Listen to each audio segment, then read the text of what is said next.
أهلا وسهلا بكم مشاهدي ومتابعي قناة يوم الخلاص. النهاردة معدنا مع فيديو جديد. الشيخ أحمد الطيب شيخ الأزهر الشريف يعلن عن حزنه واستيائه بعد إصدار حكم المحكمة اليوم ببراءة المتهمين في قضية سيدة الكرم، وقال أن ما حدث شيء عجيب لا يقبله عقل ولا منطق ولا دين، وكل أركان القضية مكتملة، وإدانة المتهمين وعقوبتهم أمر واجب. وبعد هذا الحكم ضاع حق هذه السيدة الفاضلة التي هزت قلوب المصريين بعدما قام هؤلاء المجرمين بتعريتها أمام الكل في الشارع. وفي أول حوار للسيدة سعاد ثابت سيدة الكرم بعد براءة المتهمين بتعريتها تتساءل: إزاي الرئيس اتكلم عني وكل أعضاء مجلس النواب والأزهر حضروا عندي في المنيا وخدوا بخاطري وفي الآخر يطلعوا براءة؟ تحدثت السيدة في أول حوار لها حول صدمتها بعد براءة الذئاب البشرية الثلاث المتهمين في قضية هزت الرأي العام.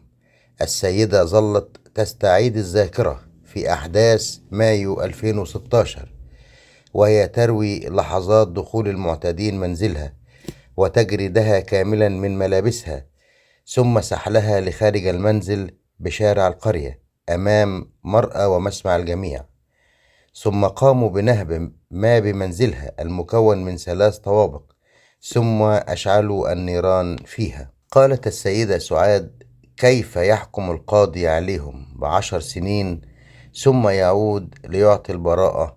وكيف تحدث الرئيس السيسي عنها وجاءت وفود متعددة من نواب وشيوخ أزهر وقيادات للمنيا لتقديم اعتذار لها، ثم بعد كل ذلك يصدر حكم ببراءة المتهمين، مشيرة أنها تحدثت بالصدق أمام النيابة وروت كل ما حدث لها بكل صدق وأنها لا تكذب، فكيف يخرج المتهمين وكأن شيء لم يحدث؟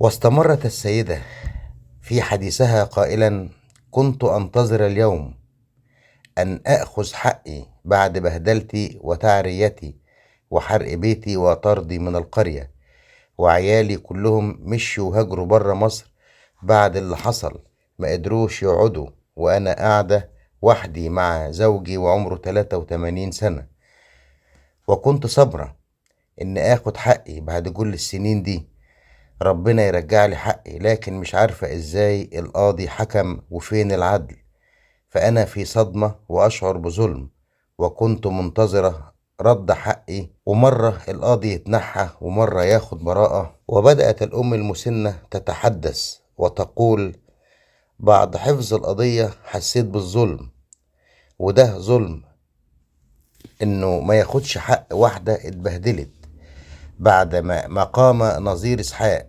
وأخوه عبد المنعم بتعريتي وجري 8 أمتار، وبعدها جريت وأنا عريانة وسطرتني جارتي وأعطت لي جلبية وأحضرت سلم وهربتني من المنزل الخلفي لمنزل إسحاق سمير وراء منزل عنايات، وقعدت عنده، وبعدين عرفوا فحرقوا موتوسيكل لإسحاق وكانوا عايزين ياخدوني تاني، لكن إسحاق خباني في قفص. وتابعت إن المعتدين ضربوا زوجة ابنها قائلة: حتى مرات ابني بهدلوها، وهربت معانا ورحنا أبو قرقاس، وقعدت 5 أيام مش قادرة أتلم على أعصابي ولا باكل حتى، وبعد ما القضية رجعت تاني فرحت وقلت ربنا هيديني حقي، لكن أول ما سمعت خبر البراءة فضلت أعيط وأصرخ لربنا وأقول له: أنت اللي شايف وعارف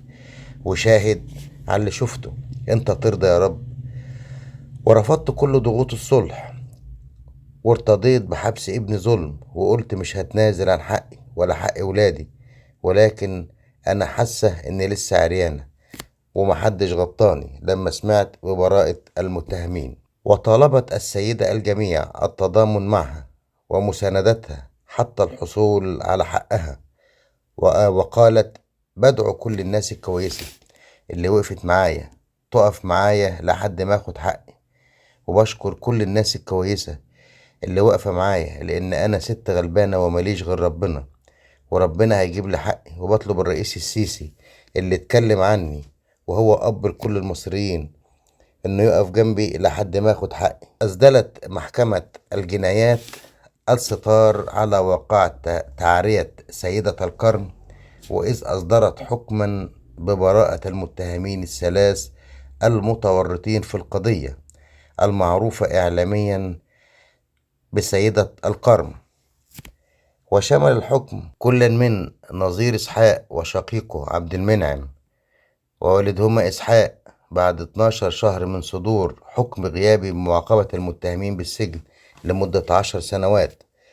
وتعود الواقعة إلى شهر مايو عام 2016، حيث قام متشددون بالاعتداء على أقباط قرية القرم التابعة لمركز أبو قرقاس، وذلك بعد انتشار إشاعة بوجود علاقة بين شاب قبطي متزوج وربة منزل، التي أسفرت عن احتراق نحو 7 منازل وإصابة شخصين وتعرية السيدة المسنة.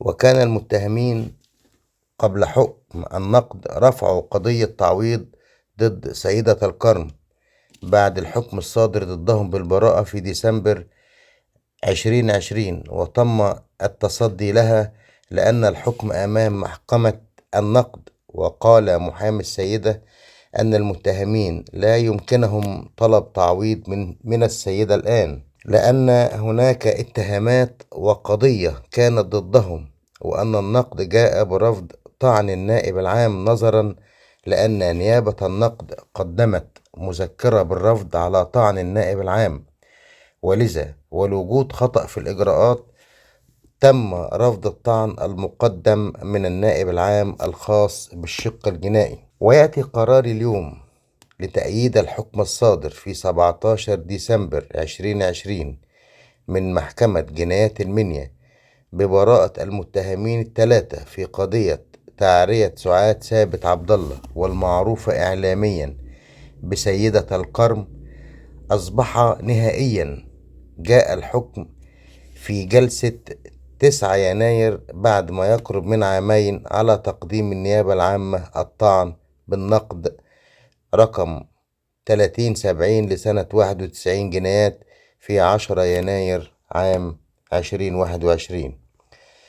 وتعود أحداث قرية القرم بمركز أبو قرقاس جنوب محافظة المنيا إلى الجمعة 20 مايو عام 2016، حين وقعت اعتداءات طائفية على عدد من سكان القرية المسيحيين على خلفية شائعات بوجود علاقة عاطفية بين مسيحي يدعى أشرف دانيال عطية وسيدة مسلمة، حيث قام العشرات من مسلمي القرية بنهب وحرق 5 منازل مملوكة لمسيحيين وإصابة 3 أشخاص.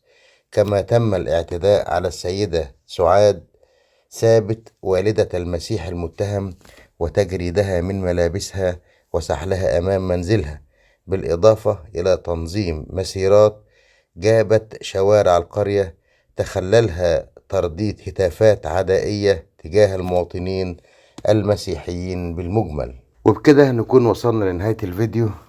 أرجو الاشتراك في القناة وتفعيل زر الجرس عشان يوصلكم كل فيديوهاتنا الجديدة.